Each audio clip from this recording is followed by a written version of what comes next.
नमस्कार दोस्तों, हमारे YouTube channel Shivam Buddha inspired में आपका दिल से स्वागत है। तो चलिए वीडियो को शुरू करते हैं। एक बार की बात है, एक बौद्ध भिक्षुक था। उसके भीतर हमेशा नकारात्मक विचार उठते रहते थे, जिसकी वजह से वो चिंता और तनाव महसूस करता था। बौद्ध धर्म के सारे नियम तो वो अपना रहा था, लेकिन उसे ये भी पता चल रहा था कि ये सिर्फ बाहर से है, क्योंकि यदि वो बौद्ध धर्म में बताए गए नियमों को भीतर से अपनाता तो उसके अंदर ये नकारात्मक विचार आते ही नहीं। अब उसके नकारात्मक विचार इतनी बढ़ गए कि वो धीरे धीरे बौद्ध धर्म के बाहरी नियमों से भी दूर होता गया। अब भिक्षुक की चिंता और ज्यादा बढ़ गई, इसलिए उसने फैसला किया कि अब गौतम बुद्ध ही उसकी समस्या का समाधान कर सकते हैं। भिक्षुक गौतम बुद्ध के पास पहुंचा और कहने लगा, मुझे आपसे अपनी एक समस्या के विषय में बात करनी है, पर मुझे बताते हुए थोड़ा संकोच हो रहा है। बुद्ध बोले, संकोच किस बात का शिष्य? उसकी तो यहाँ कोई जगह नहीं है। भिक्षुक बोला, मेरे भीतर नकारात्मक विचार बढ़ गए हैं।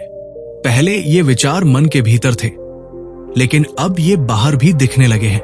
मैं ठीक प्रकार से बौद्ध धर्म के नियमों का पालन नहीं कर पा रहा हूं, और मुझे इसलिए संकोच हो रहा है क्योंकि मैं एक बौद्ध भिक्षुक हूं, और इसके बावजूद भी मेरे भीतर नकारात्मक विचार बढ़ रहे हैं। बुद्ध बोले, व्यक्ति तो जन्म से ही नकारात्मक होता है, लेकिन ज्ञान द्वारा धीरे धीरे वो सकारात्मक होता जाता है।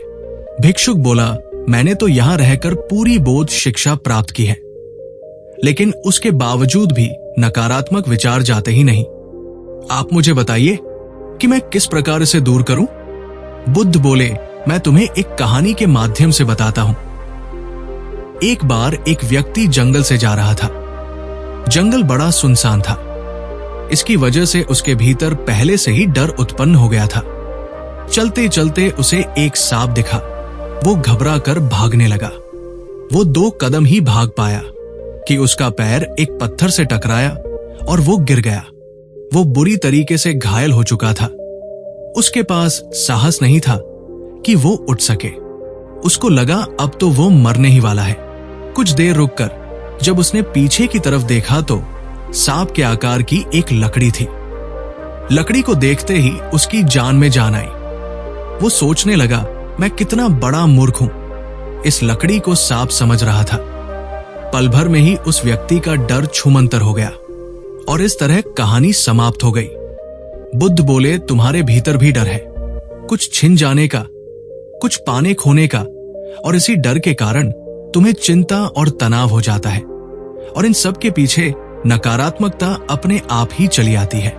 भिक्षुक बोला, आप सही कहते हो, लेकिन मैं इस विषय में आपसे थोड़ा और जानना चाहता हूं कि कैसे मैं एक सकारात्मक इंसान बनूं।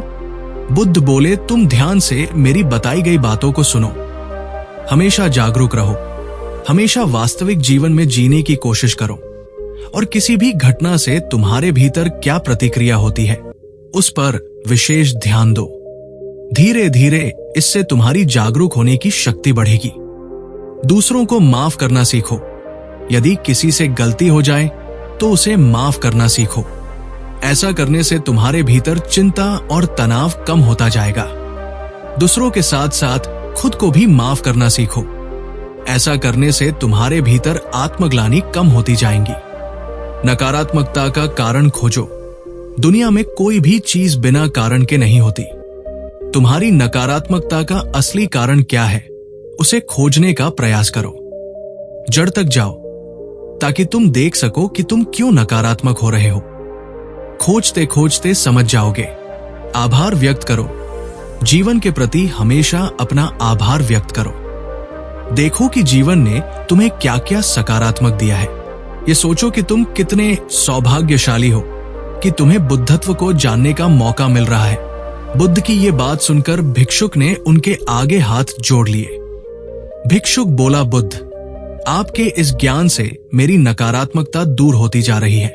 अब मैं जान गया हूं कि नकारात्मकता मेरे भीतर है तो सकारात्मक भी मेरे भीतर ही होंगी। नकारात्मकता बिना किसी प्रयास के मिल जाती है, लेकिन सकारात्मक के लिए मनुष्य को हमेशा खोज करनी पड़ती है। ऐसा कहकर भिक्षुक ने बुद्ध को धन्यवाद किया। इस कहानी से हमें ये शिक्षा मिलती है कि नकारात्मक विचारों से हम हमेशा तनाव में ही रहेंगे। इसलिए हमें अपना नजरिया बदलना होगा और अपने जीवन में सकारात्मक चीजों को महत्व देना होगा। छोटी छोटी सकारात्मक चीजों में अपना समय बिताकर हम खुद को खुश रख सकते हैं। अगर ये कहानी आपको पसंद आई हो तो हमारे चैनल को सब्सक्राइब करके बेल आइकन ऑन कर लीजिए